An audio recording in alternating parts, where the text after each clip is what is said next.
You don't get stronger when you train. You get stronger when you recover. This is the part nobody posts. The stillness, the silence, the weight. But this is where the work sinks in, where the muscles rebuild, where the mind resets, where champions give their bodies time to breathe so they can come back harder. Recovery isn't a break from the mission. It's part of it. Because if you want to go fast, you have to learn how to slow down.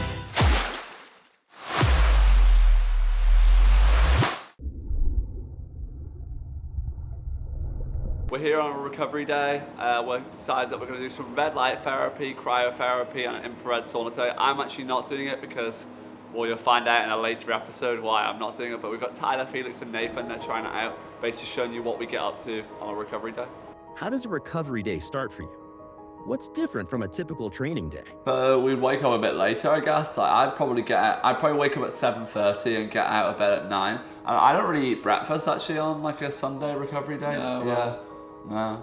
Unless we go out for breakfast. We normally go out for like a brunch. Yeah, we normally go out for brunch with like Hector and Lucas, but Alex or someone. Oh, Alex, yeah, but we like honestly like that's the only thing. We get up later and don't really eat. How do you let yourself mentally slow down even when you're used to going full tilt? Oh, it's pretty easy. Normally we just chill out, lie in bed, watch Netflix. It's normally just chill. Honestly, I try not to move as much on recovery days because we kind of do. I'm always on my feet all the time and busy doing stuff. So you get a nice chill Sunday. You just lie in bed until like you have to get up to do something. It's quite good. Is it ever hard to give yourself permission to rest? What helped you shift that mindset? We're pretty good, I think, with resting. Like, we're not that engaged with the sport where we get out of bed every day and it's like, oh, I want to swim. Like, I know we respect the rest and we know what we have to do and get up and you can sleep as much as you can on a Sunday. Also, like, we're so tired at the end of the week that Sunday you kind of just like are forced to rest because you're so dead. I was just in there for 20 minutes and it was boiling. I don't think I could have done another 20 minutes, so I'm glad I got out. But I'm going back in there later, so yeah, it's pretty good. Nice, relaxing, it's good. Muscles feel relaxed? Yeah, I do. I feel relaxed, but I'm sweating so bad. I feel so thirsty. Nice. What recovery tools or treatments have made the biggest difference for you? I get a massage from Solution Therapy, give him a shout out, Ben Higgins, every week. Like I always think like that's great, I love it. Like I always feel quite really good after. I always get like midweek, so by the time I get to midweek, I'm feeling it a bit and I feel recovered again after the massage. But stuff like that. I think well, that's one of our things is I want to start using more equipment in our recovery. Yeah. Like red light. we use Normatex a lot. Yeah, Normatex. Yeah, massage guns. But I want to start red light, cryotherapy, cold plunges, stuff like that. Sauna. So I do a lot of cold plunges and ice baths when during racing because it's like good. It cools me down after a hard race. What's your relationship like with things like ice baths or physio? Necessary evil, or something you look forward to? I don't know if I look forward to getting a massage from Ben, to be honest, because it's pretty painful. But normal, I don't really have an issue with like recovery or anything. I quite enjoy it. So. I really enjoy it. I look forward to having a massage every week. I think not just because like of the massage itself you feel good, but I think Ben is really good because you get to chat to him and we talk about our day, what we've done this week, and then he gets swimming as well, so it's quite nice. Yeah, it was quite hot in there. The red light wasn't as bad. I prefer the red light than the infrared. But yeah, and now we're onto the cryotherapy I think now as well. What are the most common issues athletes face during recovery phases? And how do you manage them proactively? I would say one of the key things I think is don't play your PlayStation too long on their recovery days, and make sure you're stopping it quite a bit before you go to bed, so you're not going to bed hearing gunfire go off. Yeah, or sleeping in Verdansk. But also, I always think like sleep is the most important thing about recovery. Like you can have all these different equipments and stuff like on massages, but if you're not getting like 8 hours, 9 hours a night, then nothing's gonna work properly. What helps you mentally reset on recovery days?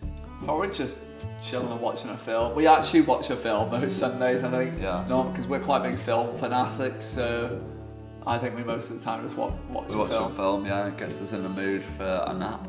Yeah, that's pretty cool, isn't it? I've done this before, I do it normally every year when I go in training camp in Turkey, but I mean, it's freezing in there. I always find that you have to cover your nipples because they go a bit pointy, to be honest. But yeah, minus, I think, what are they on? Minus 83 degrees. We've been in minus 140 before, so we'll see how they can cope with this. Do you find peace in being outside? Gaming? Reading?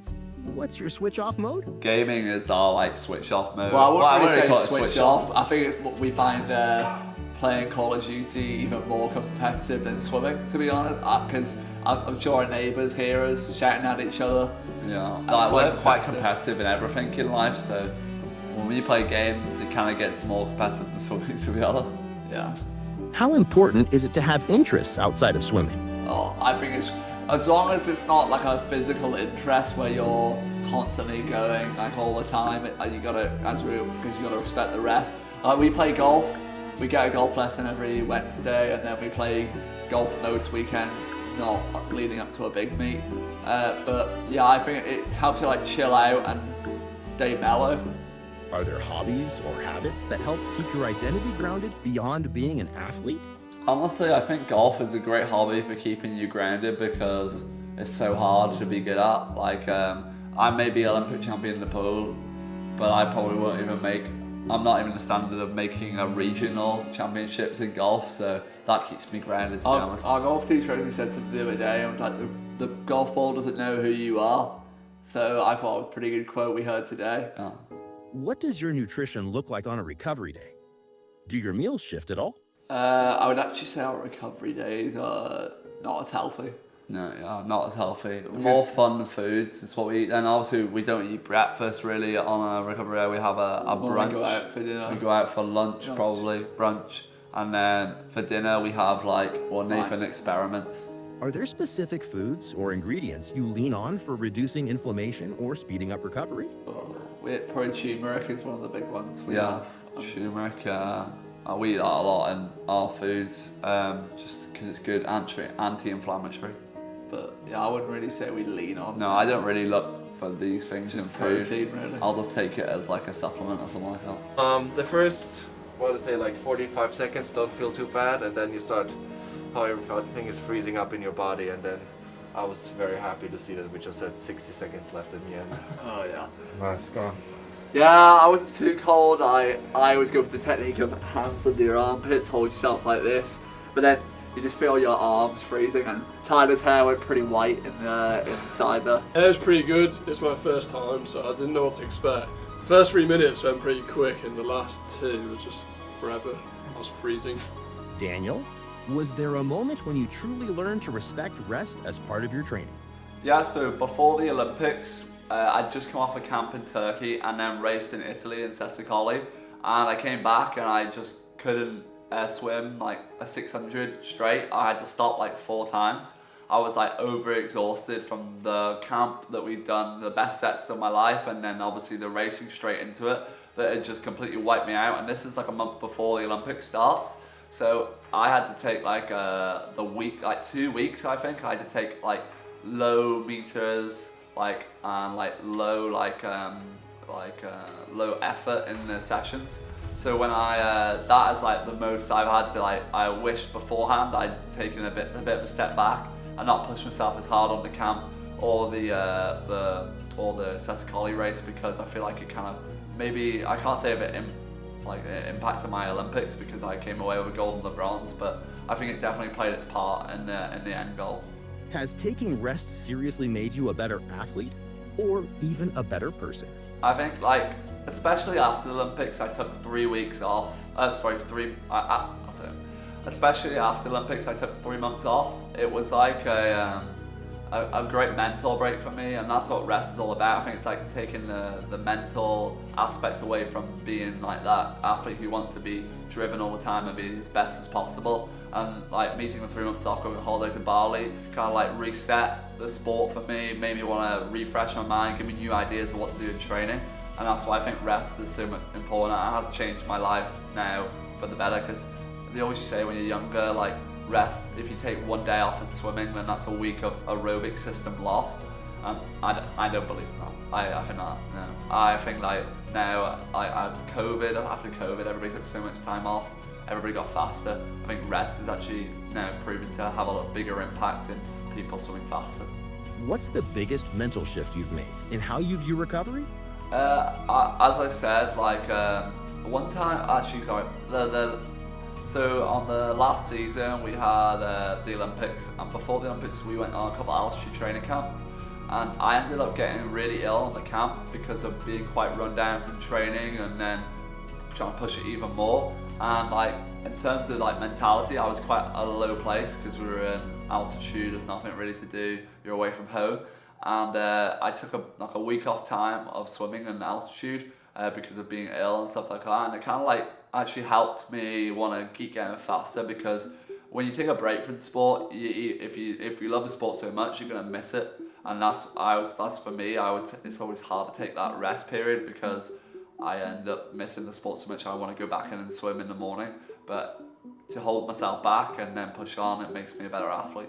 If your younger self could see you now on a recovery day, what would surprise him most? Yeah, I think how much time I sit down and don't do anything would surprise me more when I was younger, because when I was younger I was always active, always doing something, playing basketball, going out with my friends. When now on like a Saturday or a Sunday, I just sit at home, stick on the Normatex, go to ice bath, or just go for like a very slow paced walk, stuff like that, or socialise a bit with my friends. Like I just chill, which is completely different to what I was when I was younger. And I think honestly, like it has impacted me a lot that I can change my mindset from being this, I want to be the best person in the world and training, to just chilling out, relaxing, not thinking about swimming on my recovery days. Common issues for swimmers? Usually upper body, he says, when working on Dan's calves, but generally it's just, well, with Dan it's maintenance stuff usually. That's why we're on his lower legs right now, because he's feeling a little bit today. Shoulders, lats, triceps, biceps, lower back, usually hip upwards.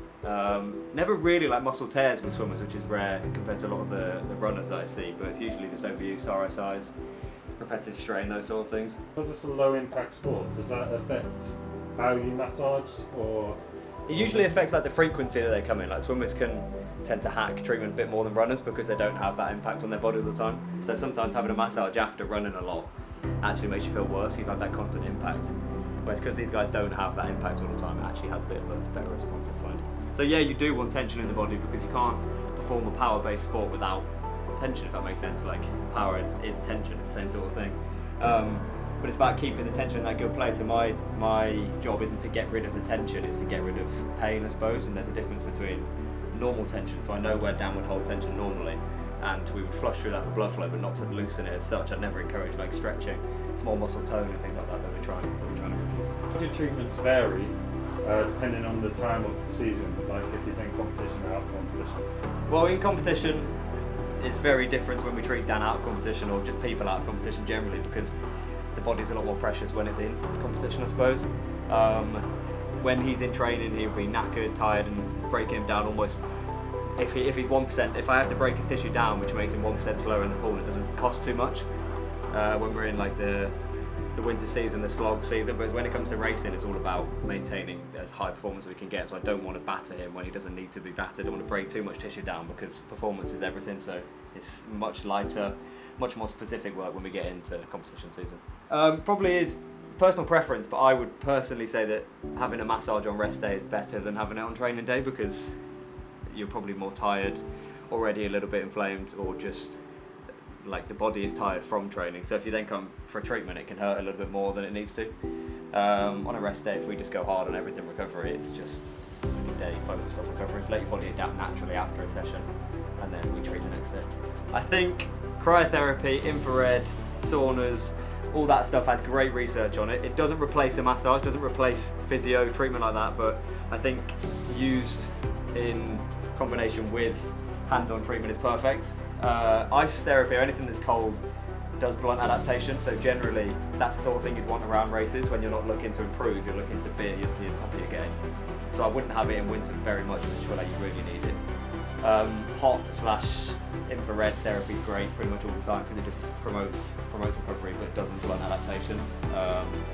Don't think you need it more than once a week unless you're racing loads and you want to use a cryotherapy more than once a week. But What's something athletes can do at home by themselves? The easiest thing you can do at home is obviously foam roll. Again, it doesn't replace a massage, but we obviously appreciate, or everyone appreciates that it's expensive to get treatment quite often. But the best thing you can do at home is speak to a professional, find out the areas that you think, or they think that you need the area to work on work on yourself the most, with a roller, with stretching and stuff like that, and follow that guideline, because just doing a whole body foam rolling session might not have the benefit you think it's having. Yeah, working on specific areas guided by a professional while you're at home on a foam roller and cricket ball and stuff like that can definitely have its benefits. But I would get a massage. I would recommend getting a massage or treatment generally. Gold standard is probably once a week for a professional athlete. That's what most of them will probably get, some kind of treatment. Gold standard would probably be if you could get like 10 minutes a day, maybe every 2 days, or like 15 minutes, half an hour, it's like a checkup. But realistically, in an ideal world, it's probably an hour a week. But then I have some people that don't respond that well to it. They need it but don't respond well to it initially, so they just come once every 2-3 weeks, once a month, once every 6 weeks. But like, yeah, gold standard would be once a week, but it's very, very subjective to what your body needs. I use cupping a lot with swimmers. It very much depends who I'm seeing, what sport they do, what their issue is. Like if they had an injury, I probably wouldn't use cups, because at the end of the day we are just putting, it adds a bruise to your body, so you don't want to add too much inflammation onto an already injured area. Needles are good because they can encourage, acupuncture is good because they can encourage like an internal healing response. So they're great if you don't want to, like sometimes I use those like a week out from a race just to encourage like the body to flush itself out without having to batter its tissue with my hands or people's tissue with my hands. But yeah, again, I guess it's very dependent on the situation, but they work well together. I wouldn't just say necessarily just going for cups is good, or just going for the acupuncture is good, or just a massage. Using them all together is great. And what's Dan's pain threshold like? Dan's pain threshold is actually quite good, surprisingly. I guess the strategy and recovery completely depends on who the person is and how much time they have, because like a world champion athlete has a lot more time than your everyday person, because someone works a 9 to 5. So it's all about maximising the time you have, I guess. So would it be like, would I recommend a cryotherapy chamber and a sauna to a world-class athlete? Yes, because they have the time to go. But would I say to an everyday athlete that probably should benefit the treatment first, who works 9 to 5 or alternate each week? An ideal recovery day. There's so many different types, and again, it depends like what phase of training you're in. But let's say you're in race season, you've had a pretty decent training week. We'd want some kind of cold therapy in there. It doesn't have to be cryotherapy, even if it's just a cold bath. Probably a massage, and then maybe like a sauna or something in the evening. But the most important thing is sleep and food. Eat right, relatively high calorie, good food, and getting more than 8 hours sleep. They're the main things. You can do all the cryotherapy or the massage all in the world if you're not doing the right stuff away from these treatment rooms and everything. Nathan, how does your recovery plan differ from Daniel's? I would say after training sessions, I would have more carbs than Daniel. In terms of what we get from the Kinetica shake, I would say Daniel has the protein shake and I would have the recovery shake. And different recovery strategies, mostly the same in terms of everything else. We eat the same, we sleep the same if we have a nap, not in the same bed, but yeah. Do your events require a different kind of recovery, more endurance focused, or spaced differently? So our events in terms of the 10k and Dan doing the 800 would differ differently because, well, it's like 10 times the difference. And 10k, you're normally done after it. So in terms of recovery after the race, you probably wouldn't even need to swim down. But Daniel in the 800, he would have to swim down because he would have more events on in the World Champs. So that's how that would recover differently. In training, I just say I would eat probably more snacks because we would eat the same amount. I eat quite big main meals anyway, so it would just be eating more snacks. What have you learned from each other about taking care of your bodies? So I would say what we've learned from each other is, because I do most of the cooking, so Daniel probably learns most from me. But I'd say what we learned the most is that we just have to get the amount of calories in. That's what we learned the most, because I think maybe when we started in our first year at Loughborough, we weren't eating as much because we weren't exactly sure on fueling wise, because we were quite like unknown, because we were like first year, didn't really know, 19 years old. Where now I know what I like in what I'm cooking, and it makes it a lot easier to get the calories in when you're eating what you like. Do you ever hold each other accountable? when one of you needs rest, but doesn't want to admit it? I would say we're quite bad with resting in terms of that, like in the pool, say, and one of us is feeling a bit worse in the session, or one of us feeling it's quite hard today. We'll normally just get on each other and just call each other a load of names. Can't repeat it on here, but so I'd say we're quite hard on each other in that way. But then at home normally we're just chilling out anyway. So What's something people don't see about you when the cameras are usually focused on competition?